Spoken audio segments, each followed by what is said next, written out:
Hey everyone, welcome back to my channel. Today I'm going to be eating some pumpkin pie because I'm trying to get in the spirit. It's Thanksgiving in quarantine, and what else am I gonna do? Everything else is closed. So I figured I wanted to talk today to you about the good and bad ballet did for me and just being in the dance world, what you can expect. This is one person's perspective, one person's opinion. But let's eat some pie and talk about dance. I'm gonna some whipped cream. Heck to the yes. Cheers, babes. Okay, let's start with the good. Always start on a good note. End on a good note. I don't know, let's just start with the good. I attribute all my self-discipline to dance, to the ballet world. I did not have a social life in high school. I literally did school, went straight to dance class, stayed there for 4 hours, went home, did homework, did it all over again the next day. My days off were Sundays, and they were usually spent doing homework and studying more about ballet.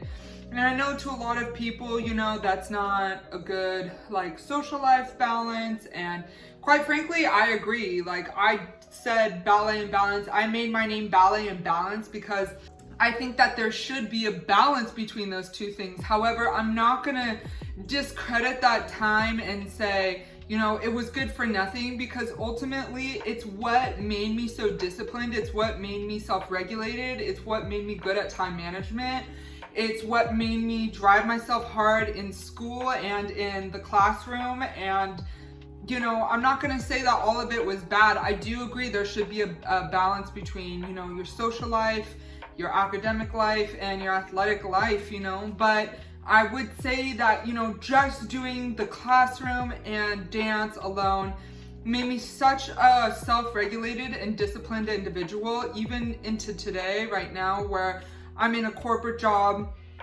Mind you, it's not the most ideal. I am self-regulated, I am self-driven, I am good at time management. I mean, my job, I'm a coordinator, and I'm an adjuster. All I do all the time is have to manage myself, manage my time, because if I don't, things don't get done. And so I would say that's probably the very first thing I can say for dance, is it made me a self-regulated A-type person. The second thing it really did was it gave me a great appreciation for the arts. I had no idea that, I just thought arts meant like painting and photography, and I was like, anyone can do that. But after really being in that world and being in that realm, I've had such an appreciation now for the arts that when I meet someone out in public and they tell me they're in the arts industry, I immediately have such respect for them. Not to say that I wouldn't for anyone else, but I'm just like, wow, I know that this person is hardworking and determined, and they can do anything that they set their mind to. And you know, not that you can't get that in sports, that's not what I'm saying, but I'm saying there's something about the arts where you really have to draw out the most creative part of yourself, and you have to learn how to hone that and fine tune that. And I have such an appreciation now for it. And yeah, it's interesting because I didn't think that the arts were difficult before I got started in dance. So the third thing I would say that was really good about being a full-time dancer outside of school, and just some good that came out of doing that as an athletic career, was that it made me realize that I can do anything I set my mind to, and I didn't have that kind of confidence before. You know, in ballet, when you put in the work, you will see the results. And I love that so much about the art form. It's like you're never done perfecting who you are as a dancer, and there's always something to work on. There's always something to correct, even as a professional. So I think before I started dance, I didn't really believe in myself. I was like, oh, these are the limits that I can work in, and that's just who I am gonna be for the rest of my life, you know? And I'm gonna just stick to this little box of the things that I know I'm good at, and that's it. And once I started dance, it was really evident that I was like, okay, I'm just gonna stay in my level, in my cube, and I'm only gonna do the exercises on point that I'm comfortable with, that I'm confident in, that I know I can do. And it wasn't until my teachers really started pushing me and breaking me out of that confidence shell, or breaking me into my confidence, you know, that I really understood that I can do anything I set my mind to. And I think that's when something flipped in my head and I started going, yeah, I don't have to just take my level. I can take a level below me, or I can observe a level above me, or, you know, I can take classes online outside of class, or I can condition outside of dance. I don't have to just do dance class. And the more I put into it, the more time I put into it, the more I saw myself grow as a dancer and as an individual. And I realized that when you put the work in, you get the results. And I don't mean that as like cliche, and I don't mean that like in the ordinary sense. I just mean that when I really started believing I can be better than who I am today and make myself a better individual tomorrow, that's when I really started to come into who I am as a person. That's when I started taking more than one class a day, and that's when I really started doing the exercises and falling on my butt and failing and being okay with failing. So I would say that's the third thing, was just really understanding that I can do anything I put my mind into if I put the work in. And my heart in too, because you can't just say, I'm gonna do the work and not care about what you're doing. So, okay, let's get into the difficult parts. Let me grab some coffee though. Coffee and pumpkin pie. Y'all, this is like ideal. This is the ideal afternoon. Oh my gosh, bad. This is gonna be hard to revisit and relive, but the very first thing is, it's so important that I get this message out there, but it's so hard to revisit those dark parts of my life and those dark days and try to get back into that mindset that I was before that took me so long to get out of. So this is honestly emotionally difficult, but the very first thing is just the body image and body dysmorphia. And I mean, when people are like, you're a dancer, you know, it's kind of one of the things that they already assume is like, oh, so you don't eat, you know, or you just eat lettuce, right? Especially in ballet, there is this ethereal, ghostly, like, look that most companies are pushing for. And for me, who, you know, I have a larger chest, I don't have a flat stomach, you know, I have a butt, you know, that was really hard, because me starving myself even still was not the most ideal ballet body. And when I was at my absolute lowest weight, it still wasn't enough. And that is like a hard part to like relive and rethink, because I think about when I was really at my lowest weight in ballet and I was not eating. I was like a half an avocado on top of a Cobb salad, no bacon, no egg, no dressing. Like, that's literally what I ordered, and that's all I ate all day. And if I ate something and I didn't like the way it sat with me, or I thought it was too many calories, I'd go on a run. That obsessive, that just controlling, and that, it was dark, you guys. And I don't mean to trigger anyone, but that's really where my mind was at. And it was so destructive because it was eating into other parts of my life, like my confidence with my friends, and being in a bathing suit, and enjoying just being a 16-year-old in high school. And I just wish that wasn't part of it, because I really think I would have still been dancing full time right now.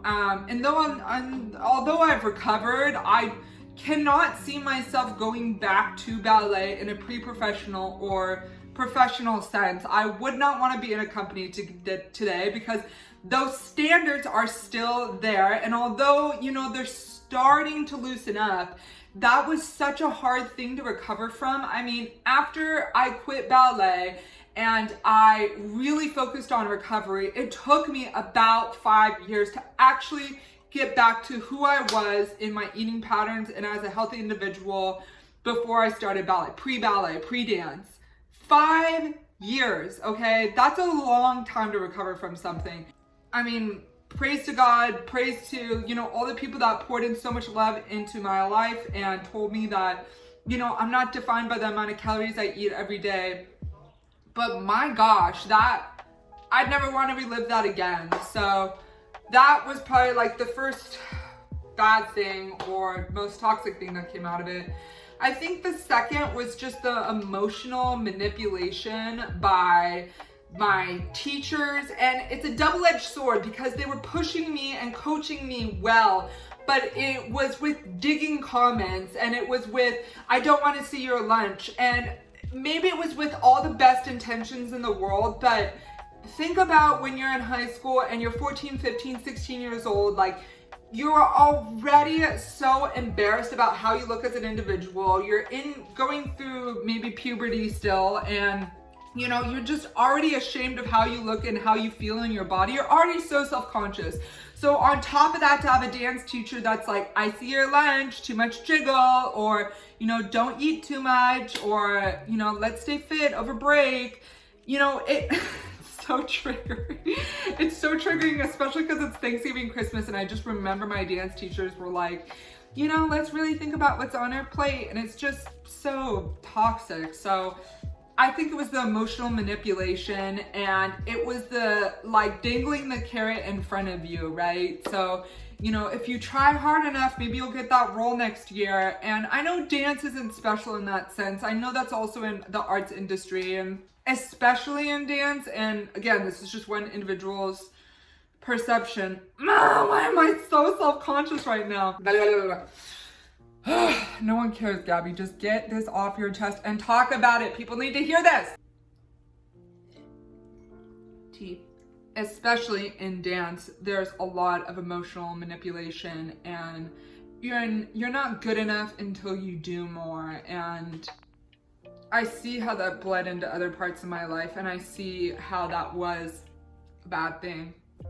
By the way, I finished my plate. I think the third thing was also what a good thing was for me, is that it gave me so much discipline, but on the other hand, I needed to put my entire life into dance. Socially, I could not have friends. I didn't go to parties. I didn't attend any dances until my senior year. I went to prom and I didn't even want to go. I would rather be dancing, but I went because I was like, this is your senior prom. You don't miss that, right? And that wasn't healthy. Not as a teenager, not even as an adult. You should not be so obsessed on one thing that you don't have community, you don't have friends, you don't live your life outside of that art form or that sport or your passion. And this is true to anything. This isn't just true to dance, but you need to be well-rounded. You need to give yourself a break. You need to have community, have friends, live your life, you know, go to movies, do sleepovers, go to those high school dances. And I promise you, nothing's worth sacrificing having friends and, you know, having that life outside of dance. And that's really why I created Ballet and Balance, is because I think it's a balance between those two things. It's a balance between your social life and your academic life and your dance life. And it's a hard balance to find. And, you know, I did another video on how to do that. Make sure you check it out, on how to navigate having a social life, also doing your homework and doing dance. It's a lot to juggle, but I just would say, you know, it's not worth obsessing over dance. It's one part of your life. There's so much to you that is beautiful outside of the dance world. You don't need to just put all your worth into that one thing. And I think that's really where I slipped up, is with dance, you have to be all in if you want to be professional. And for me at the time, I did want to be professional, and that meant not having a social life. And I know to a lot of people, they're gonna say, well, that's just the sacrifice it takes. Well, I disagree. I think that you need to have that balance. And I can't think of a single passion that's worth giving up those, you know, really beautiful years in high school where you develop those friendships, lifelong friendships, mind you. I'm still friends with those people in high school. And, you know, life's a balance. Life's a balance. That's what I'm saying. And so I really hate that it took up so much of my life and so much of what I feel like were golden years, you know. So yeah, that's all I have. That's the 3 good and the 3 bad from my perspective. I'd love to do a part 2 to this and expand on any questions you guys might have.